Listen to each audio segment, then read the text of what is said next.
Hello everyone.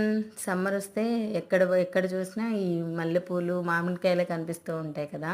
ఇవైతే మా ఆయన బయటికెళ్ళుంటే బండి మీద విడిగా పువ్వులు అమ్ముతుంటే అవైతే తీసుకొచ్చాడనమాట. మాకు ఎందుకంటే జాతరుంది. ఇంకా జాతరకి బంధువులు అవి వస్తారు కదా! ఇంకా వాళ్ళకి పెట్టుకోవడానికి, దేవుడికి పెట్టడానికి అలా ఉంటాయని చెప్పి ఒక పావు కిలో అయితే తీసుకొచ్చాడు.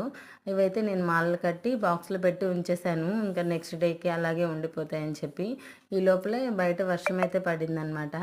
ఇంకా 5 మినిట్స్ పడిందంతే. వర్షం కూడా ఎక్కువసేపు పడలేదు. ఆ 5 మినిట్స్‌కి ఫుల్లు అంతా చల్లగా అయిపోయి, చెట్లయితే ఉన్నాయి కదా! గ్రీనీగా భలే అనిపించాయి నాకు. అందుకని చెప్పి పైకెళ్ళి ఒక వీడియో అయితే తీశాను. ఈ వీడియో తీసేప్పుడు టైము 6:30 అయింది. కానీ చూడండి 5:30 అయినట్లు బాగా వెలుతురుగా ఉంది. అందుకని చెప్పి ఒక వీడియో తీశాను. వీడియోస్ అనేవి చూస్తున్నారు కానీ ఎవరు లైక్ చేయట్లేదు. ప్లీజ్ లైక్ చేయండి. Do subscribe my channel for more videos.